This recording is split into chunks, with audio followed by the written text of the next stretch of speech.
Theodore. There's another story coming right up, and you can always learn more about Theodore Tugboat on the internet. Find us through PBS Online. Pushing and a pulling in the great big harbor, in the great big world is so much fun. So many brand new things to discover. Waking with the sun, gotta get the job done. Oh, Theodore and Emily, Voda, Hank and George, and the harbor master too.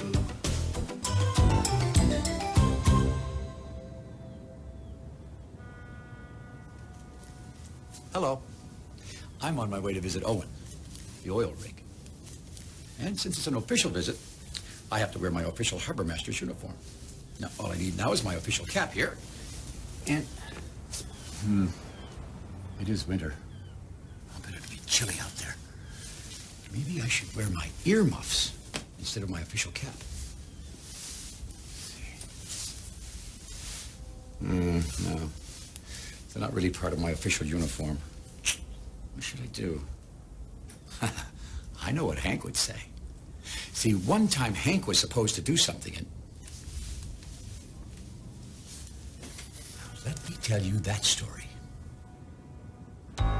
It was a beautiful winter day, and all the tugs were up early, full of beans and barnacles. Feeling the faraway warmth of the brilliant sun and the cool sea breeze on their faces made the tugs happy. Now, when the tugs are happy, they're always a bit noisy. "Tug of war!" shouted Theodore. All the tugs began pulling against each other with their tow ropes to see who was the strongest, blowing their whistles and shouting as loud as they could. "Can't pull me!" George called to Theodore and Hank. "Can so!" squealed Theodore with delight. "It's fun!" called Emily. "It's fantastic!" hollered Voda. "It's noisy!" Who said that? The tugs all looked around.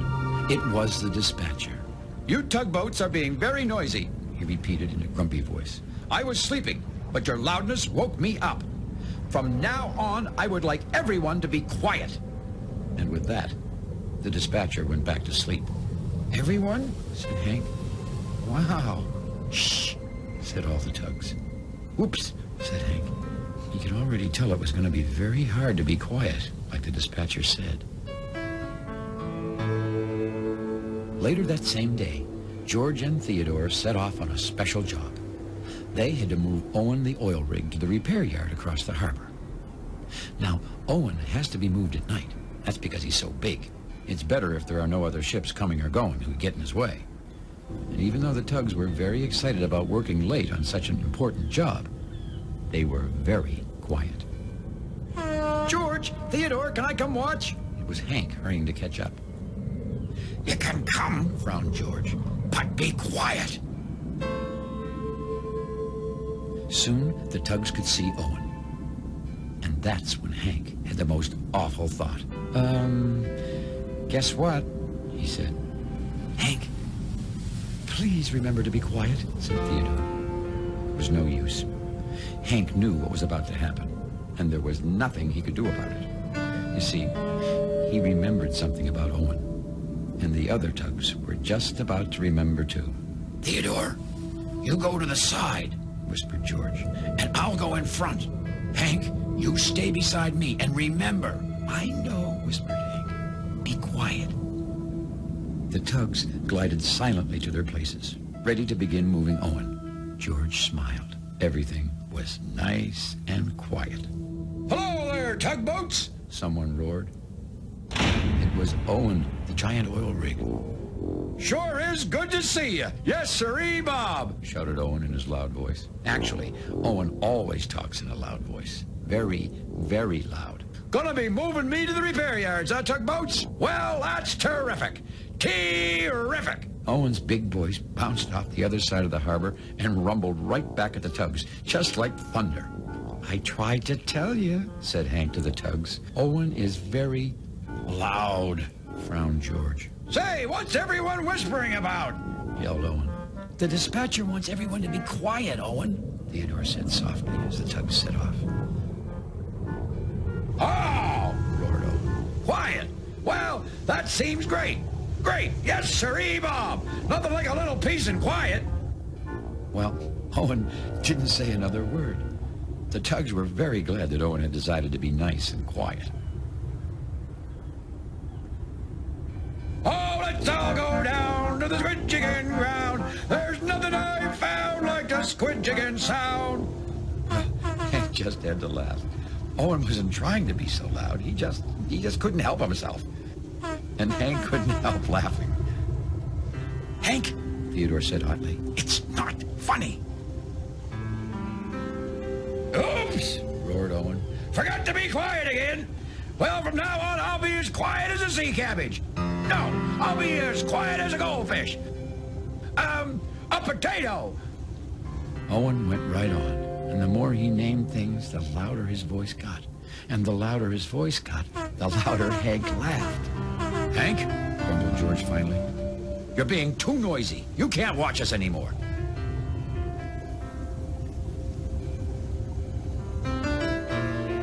Hank floated sadly towards home.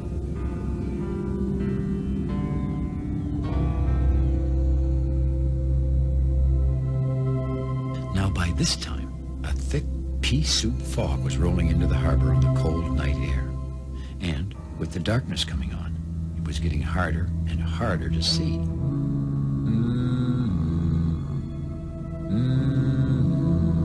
Hank heard a loud sound. Well, who's making that big noise? He wondered. It was Lily, the lighthouse, blowing her foghorn.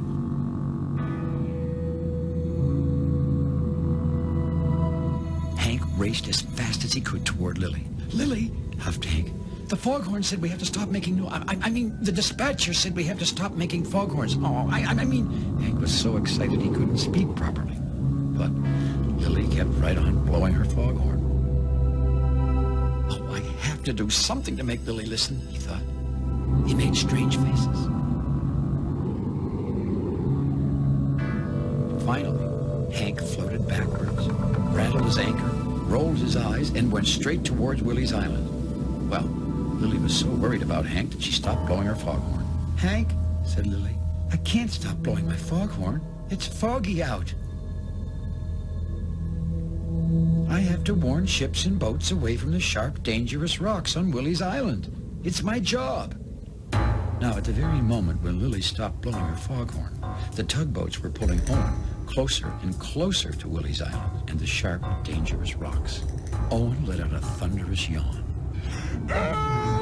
Well, tugboats, he bellowed. Looks like this is going to take a while. I may as well get me some shut-eye. Sleep tight. Don't let the barnacles bite. And with that, Owen snapped off his big bright lights and went to sleep. At last, it was quieter and darker. I hope we don't run into Willie's Island, George, said Theodore, peering into the blue. I think it's around here somewhere. Of course it's not, whispered George. We'd hear Lily's foghorn. What George and Theodore didn't know was that Lily wasn't blowing her foghorn. Hank, she said, I really must blow my foghorn. No, whispered Hank. He was so worried that Lily might start making more noise that he began to race around in a big circle. And that's when he noticed a giant dark shape. Something big was moving through the water. That's Owen, Hank said to himself.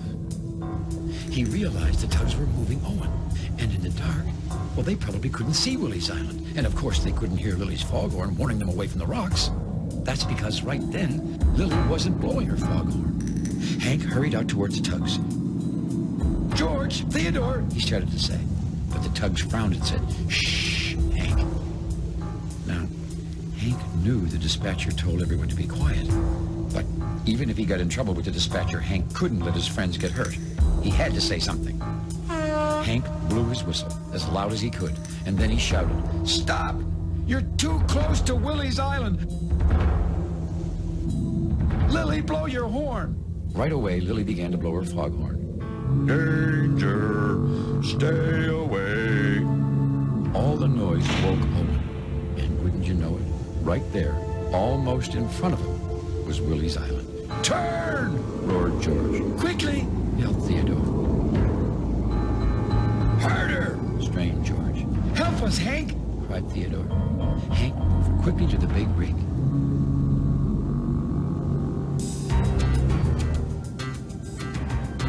And pushed with with all his might. "We're doing it!" yelled Theodore. The tugs turned Owen away from Willie's Island, and just in time. "Hooray!" cried George. "Hooray!" shouted Theodore and Hank. "Well, that sure was a close call, yes sirree, Bob," boomed Owen. "Good thing I woke up and turned on my lights." Well, the tugs had to smile.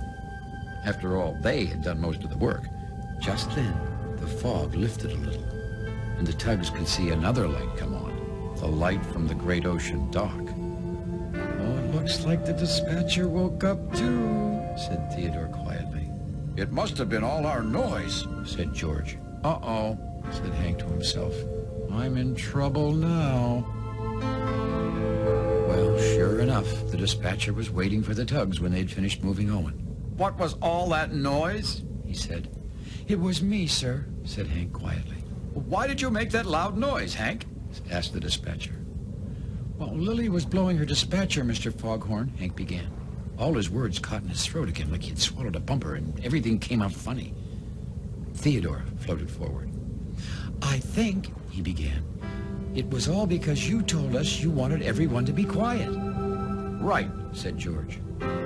"Lily wasn't blowing her foghorn, so we almost bumped into Willie's Island with Owen." "Until Hank warned us away," added Theodore.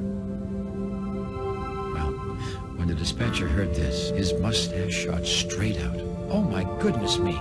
Oh, yes. Oh, yes, I see. Oh, dear. Well, I'm afraid this is all my fault." The tugs were so surprised they didn't say anything. And then the dispatcher said an even more surprising thing. "Hank, I'm very proud of you. Good job." "You are?" said Hank. "I mean, it was?" "Oh, it's important to do what I say, all right," said the dispatcher. "But sometimes I don't always say the right thing." "You don't?" "No, I don't," continued the dispatcher. "I didn't mean you should always be quiet. I just lost my temper this morning when you were making that big noise. I made a mistake, and I'm sorry. From now on, I'll try and be more careful about what I tell you to do." "You will?" said Theodore. "I will," said the dispatcher. "Good night, tugboats, and good job." "Good night," tooted the tugs, and turned for their places at the dock. It had been a long day, and they were glad it was over. "Good night, everyone!" Big voice boomed out.